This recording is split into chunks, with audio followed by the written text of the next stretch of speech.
don't remember in my 14 years doing stories on chili cheese toast, but I do remember doing stories on Rajnikant giving up smoking in films.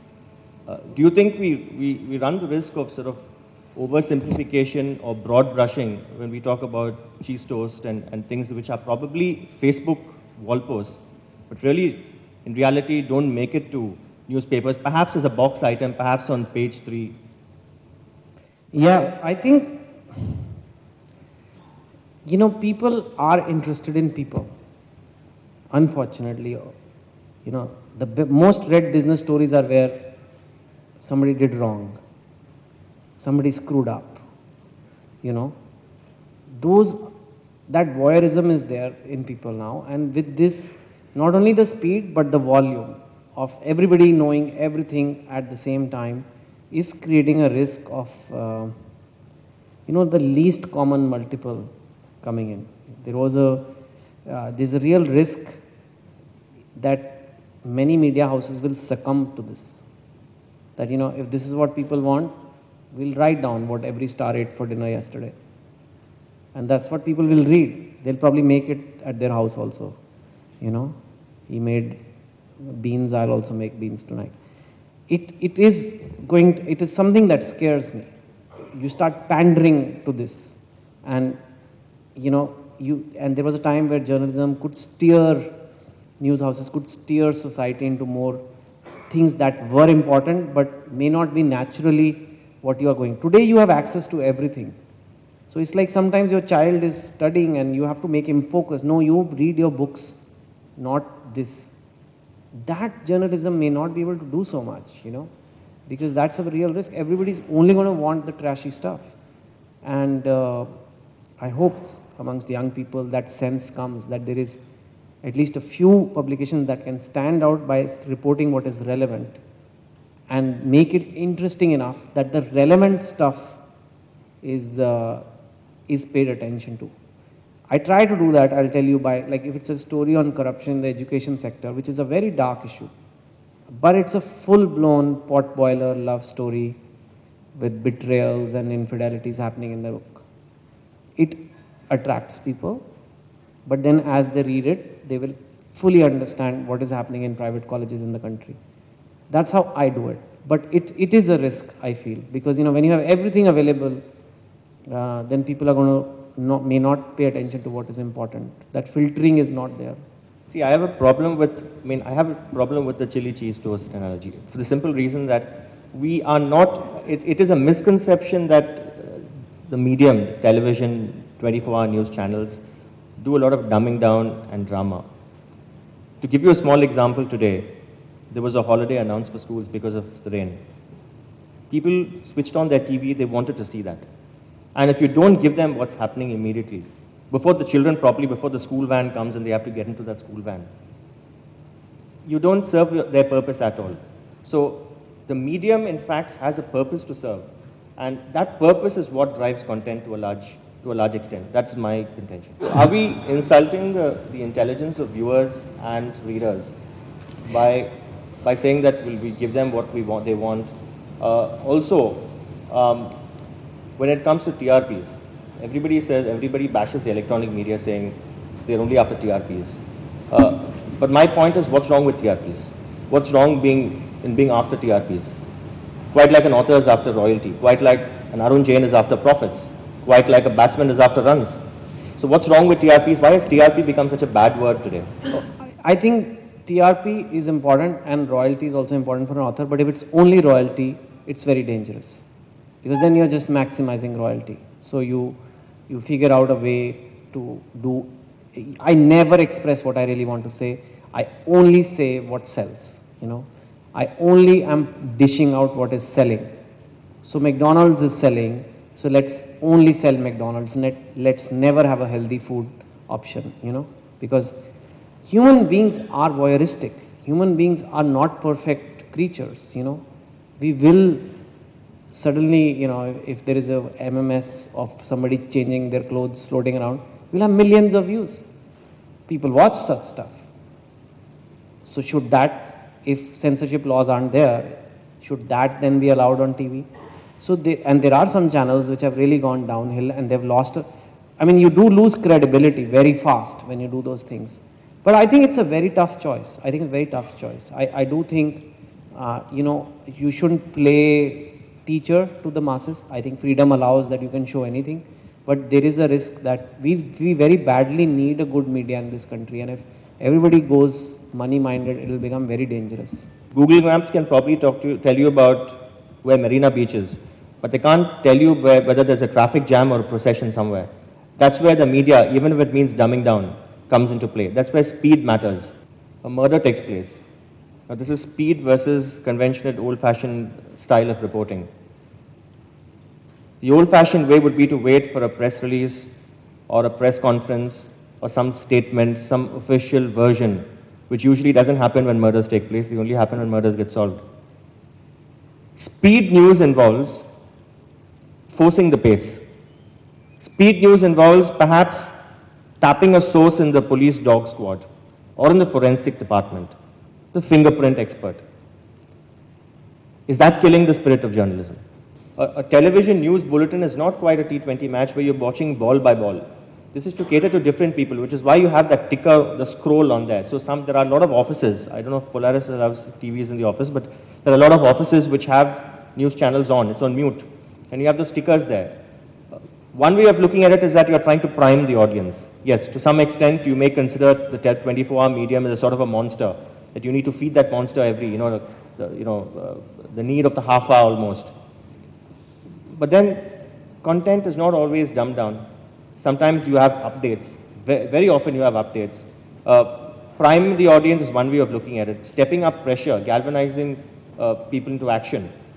That positive pressure has helped so many people.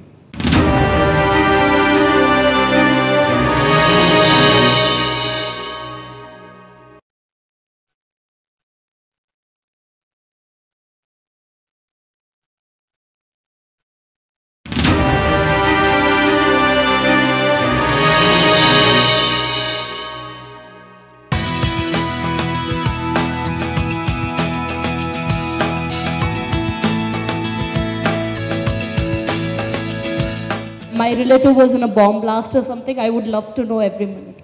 But don't you think in the rush, in the need for speed, people are compromising on journalistic ethics? Like Mr. Chetan Bhagat said, India is still in the developing phase where the need for recognition is high. So if a journalist's name is going to come on TV that he broke the story, he wouldn't mind breaking a few ethics, right? So isn't that where speed is leading us to? 5 minutes. 5 minutes depends on which side of the bathroom door you are. If your relative is involved in a bomb blast, right, your need for immediate information and constant updates is there. But let's say if your relative or friend or no one connected to you is involved in that, or is injured, or is perhaps trapped somewhere in a terror strike, it all depends on what you want and what your need is. The media has to serve a larger social purpose, which I believe it does. I do admit that when it comes to divulging operational details during a terror strike, that when it comes to sensationalizing a tragedy, because remember, we mirror reality. If there's a tragedy somewhere, I covered the tsunami and I saw there were several people even masquerading as NGOs who were there for disaster tourism. What I'm saying is, how will the editor know if the journalist has compromised on his ethics? I mean, if my name is going to come on TV, I'm not saying my as in me, but if a budding journalist's name is going to come on TV and he's going to get his 50 seconds of fame, I'm sure he wouldn't mind paying a bribe to someone to get what he wants, to sensationalize it. There are honest journalists and there are dishonest ones. There are those who sensationalize and there are those who are sensitive enough.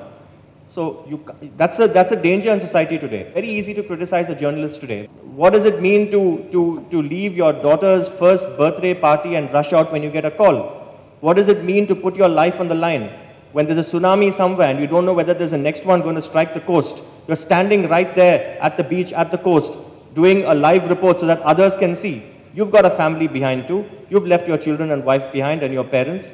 So sometimes I feel the criticism directed at especially television journalists is unfair. And I believe that we do a lot of broad brushing. Does journalism mean only speed? I mean, whatever examples you have given is only accidents or weather, traffic, all kinds of things where the speed is necessary. But where is the depth, in-depth information? Where is it, where are you talking about government policies, education policies? Nothing is told in the television about Are you those. also like Professor who doesn't watch or? I do watch, that's why Okay, I I'll know. tell you why. I'll answer you right away. That's why I know that. Okay, I'll ask you right I away. watch a lot Okay. in order to see and analyze why there is no content other than, 24 hours showing Anna Hazare or minute by minute, nothing else. At the end of the day, as you said, it becomes history. 8, 9, 10 p.m., right? On most news channels, they're all discussion driven. There are weekend shows. On television, there are weekend shows. For instance, there's on 9 o'clock on NDTV, you have, earlier we used to have The World This Week, today you have India This Week. So there are weekend shows. There's a time and place for everything. Breaking news, yes, you can't really do in-depth always there. Sometimes even, for instance, when there's a hijack, then you call in experts from the aviation industry to talk about what it is, what would passengers be going through when they are kept, enclosed in that particular aircraft without proper ventilation. So, by and large, I would say there is discussion, there are discussions, there is discussion-driven content, there's enough for people to take away. So, while I respect your view, I'm not really in a position to completely agree with you. I do agree with you a little bit. And I think that is why I find my work doing well, is because it's speed means it's that classic management argument of what is urgent versus what is important. And what is urgent will always, in real life also, we have many important things we have to fix. We have to fix a relationship with somebody, but it's not urgent. We can call them tomorrow, it's okay, and then you never do. But urgent things are like, you have to get home, you have to be in a jam, you have to do 100 things, pay the bill. And that happens in news, that, for example, the education system is something. I know of colleges medical colleges where the professors have told the promoter that we will come for the inspection, you pay us the salary, and we'll come once a week. And so who's going to teach the kids? Second year kids are teaching first year kids. And this is happening in many colleges in our country. These people are going to come out, become doctors, and treat you. Right? Now, it's not finding a place. It's not finding a place in our newspapers because it's not urgent, it's not dramatic enough. Now, that is something maybe journalists could do. However, to agree with him, it's not really the media's job to do that, right? Making good policies, the media can highlight, but they can't keep something prime time unless it has a sense of urgency. One of the first things the media editor asks is, why now? Why am I showing this tonight? Right? And this is what I have learned. Now, so for example, if I am written a book about these malpractices or whatever, now that the book is coming out, maybe some debate will happen because there is a book out now by somebody who has sold books before. So why did he choose this topic, this like that? So, but I do agree, one, with her point that speed has led to that compromise, that everybody needs that hit. What is happening now? So Anna has to sit and say, I'm not going to eat. And then corruption becomes important for the media channels. It is always been an issue. Corruption, when has it not been an issue? But they need that visual. They need that, we have to understand, they have that pressure a little bit, that they can't really show a prime time show where 4 other guys are showing how Pranab and Chidambaram fought today. They can't really get into the water problem in Chennai. They just can't, right? I mean, what do you... We've done that all the time. We do sting operations. Half knowledge is dangerous. And then sort of castigating others, shooting the messenger, which has become a national pastime today. If you look at the internet today, there is internet hooliganism. People don't have email etiquette. People don't know how to disagree, even on social sites. Chetan, I'm taking on the question the lady here asked. And what appeals to me a great lot is that stories are not perishable. Newspaper, television, by their own admission, is perishable by tomorrow morning. Is that one of the reasons you secretly think, Chetan, that let them continue to perish so that people like you will continue to remain alive and make lots of money? We will not perish, but yeah. It's not money at all. Trust me. I was in one of the highest paid jobs in the world. I mean, Money is not the right word. yeah, so it's Famous. not. And again, like compared to the effort that goes into a book or writing is not a very highly paid profession in terms of, I have enough, there is no problem. But you're right. I feel the reality is there in the fiction today. There is so much noise that the professor has stopped watching TV. Young people don't watch TV. I have taken MBA interviews right in the middle of the 2G scam. And I just asked, have you heard about the 2G scam? And these are MBA students, all graduates. They said, something to do with SIM cards. Something, no sir, some SIM card problems, you know. It is shocking. Commonwealth Games, they didn't know. They're not registering. I remember writing a book, 3 Mistakes of My Life, it was on Godhra. So many kids read and said, oh, this is what happened in Gujarat. Now, it was coming 24/7, but screaming debates, somebody saying something, it's not very clear until you tell me the story.